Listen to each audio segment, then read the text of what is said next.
Bismillahirrahmanirrahim. Assalamualaikum warahmatullahi wabarakatuh. Perkenalkan, nama saya Balkis Aulia Zilhaq dengan NPM 10020223014. Nah, pada kesempatan kali ini saya ingin menjelaskan terkait PPT yang saya buat tentang dakwah dan resolusi konflik. Untuk memahami peran dakwah dalam resolusi konflik budaya dan juga analisis dai sebagai mediator konflik. Pada slide pembuka ini, saya akan menegaskan kembali gitu ya, bahwa tema yang saya angkat ini berasal dari realitas sosial yang sering kita temui di masyarakat gitu ya, yaitu konflik budaya. Nah, konflik ini kan tidak hanya terjadi karena perbedaan kepentingan saja gitu ya, tetapi juga karena perbedaan nilai, adat, dan juga cara pandang gitu. Disinilah dakwah memiliki peran yang strategis gitu, bukan hanya sebagai penyampai ajaran agama, tetapi sebagai sarana membangun perdamaian dan harmoni sosial di masyarakat gitu. Melalui materi ini, saya harap ingin menunjukkan bahwa dakwah ini mampu menjadi solusi yang humanis dan berorientasi pada penyelesaian konflik secara bermartabat. Lalu tentunya sebelum masuk kepada materi inti gitu ya, kita harus tahu dulu pengertian dari konflik budaya dan dakwah itu sendiri gitu ya. Nah, konflik budaya kan adalah pertentangan yang muncul ketika kelompok-kelompok dengan kebiasaan nilai atau cara hidup yang berbeda tidak saling memahami satu sama lain, sehingga adanya ketidaktahuan dan kurangnya sikap saling menghargai. Inilah yang kemudian menimbulkan gesekan dalam kehidupan bersama. Nah, konflik budaya tuh sering terjadi secara laten gitu ya, atau konsisten. Nah, namun dapat meledak menjadi konflik yang cukup besar gitu, yang terbuka jika tidak dapat dikelola dengan baik. Sementara itu, dakwah adalah proses mengajak manusia kepada kebaikan, amar ma'ruf nahi munkar, yang dimana dakwah itu tidak hanya bersifat normatif, tetapi juga komunikatif, edukatif, dan transformasional. Yang artinya, dakwah itu tidak hanya sekedar menyampaikan ajaran agama gitu ya, tetapi juga membentuk kesadaran, sikap, dan perilaku sosial yang lebih damai dan keberadaban. Lalu, adapun penyebab utama konflik budaya gitu ya. Nah, di sini saya akan mencoba menjelaskan beberapa penyebab utama gitu. Yang pertama, adanya benturan antara nilai agama dan adat lokal gitu. Nah, dalam beberapa kasus tentunya kan sudah banyak tradisi yang sangat mengakar gitu di masyarakat, dan hal tersebut dianggap bertentangan dengan ajaran agama, sehingga hal tersebut menimbulkan penolakan dan resistensi pada kehidupan masyarakat gitu. Lalu yang kedua, ada perbedaan penafsiran terhadap tradisi gitu. Satu kelompok bisa memandang tradisi sebagai warisan budaya yang harus dijaga, namun kelompok lain melihatnya itu sebagai praktik yang perlu ditinggalkan. Nah, hal tersebut memicu terjadinya konflik yang cukup besar juga gitu ya. Lalu yang ketiga adalah pengaruh modernisasi gitu, yang menggeser budaya lama. Nah, modernisasi ini kan sering membawa nilai baru yang tidak selalu sejalan gitu dengan nilai lokal, sehingga memicu konflik antar generasi atau antar kelompok sosial. Karena itu, pentingnya kita mengetahui konflik budaya itu tidak cukup diselesaikan hanya dengan pendekatan hukum saja gitu. Tetapi pendekatan hukum ini cenderung kan pasti akan kaku dan lebih formal. Sementara konflik budaya ini tuh membutuhkan pendekatan nilai, yang dimana komunikasi dan pemahaman yang lebih mendalam ini cukup penting gitu digunakan dalam pendekatan penyelesaian konflik budaya ini. Lalu di sini ada peran dakwah dalam resolusi konflik budaya. Yang pertama gitu ya, dakwah itu kan memiliki peran penting dalam merespon konflik budaya. Dakwah menyampaikan pesan damai yang berlandaskan nilai-nilai Islam seperti kasih sayang, keadilan, persaudaraan. Nah, hal tersebut itu dapat memberikan cara menyelesaikan konflik budaya yang ada pada masyarakat gitu.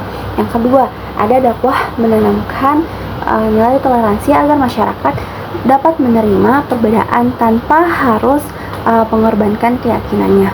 Lalu yang ketiga, membuka ruang dialog.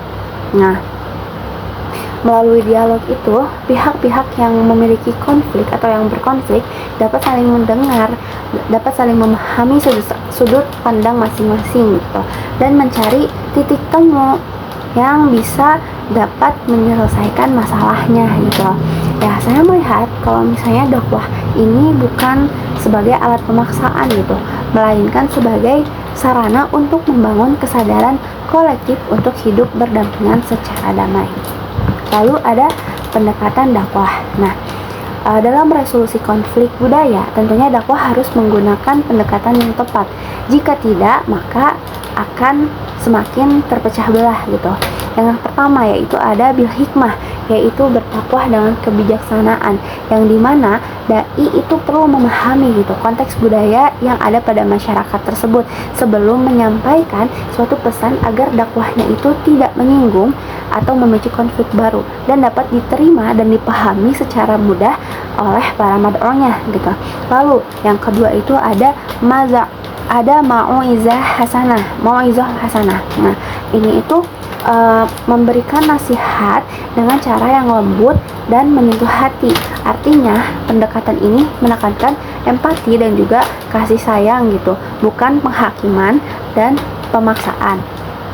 Lalu ada juga mujadalah bil ahsan, yang artinya berdialog secara santun dan argumentatif gitu.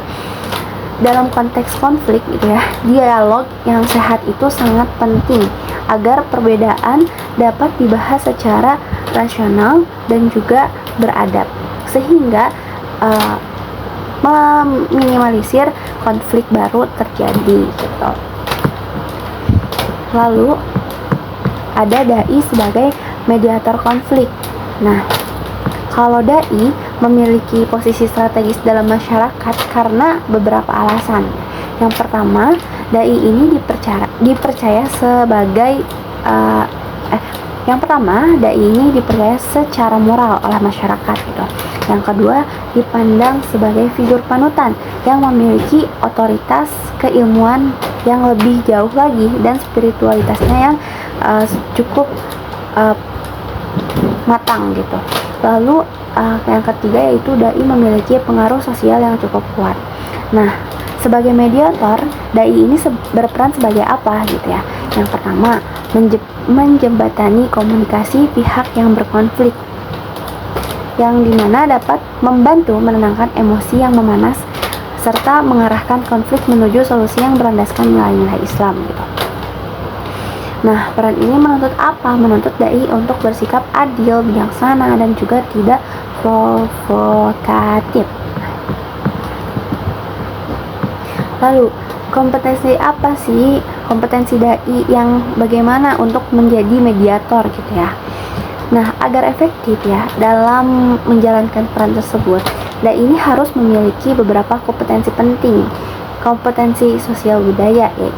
Yang pertama ada kompetensi sosial budaya, yaitu kemampuan memahami latar belakang konflik dan karakter masyarakat.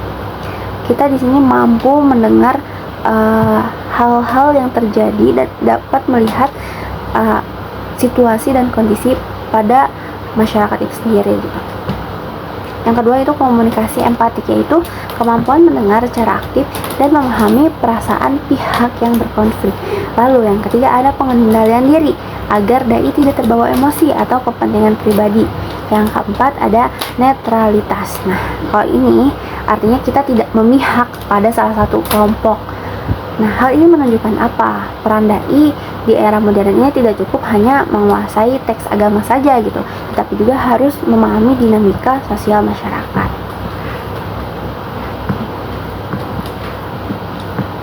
Lalu tentunya pasti dalam berdakwah itu ada tantangannya sendiri gitu ya.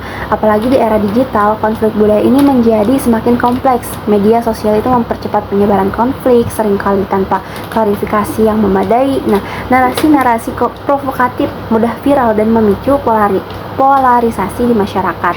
Nah, lalu tantangan dakwah ini adalah bagaimana dai tersebut tidak ikut memperkeruh situasi, tetapi justru menjadi penyeimbang informasi. Nah, dai itu dituntut untuk mampu memanfaatkan media digital sebagai sarana dalam menyebarkan pesan damai dan edukatif, bukan sebagai alat memperkuat konflik. Kesimpulannya apa? Nah, dakwah ini memiliki peran penting dalam penyelesaian konflik budaya karena mengandung nilai moral dan juga kemanusiaan. Dai tidak hanya berfungsi sebagai penyampai ajaran agama saja, tetapi juga sebagai mediator konflik dan agen perdamaian sosial.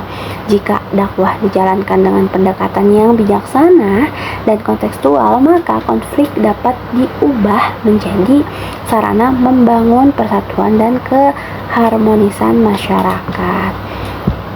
Terima kasih atas perhatian yang telah diberikan.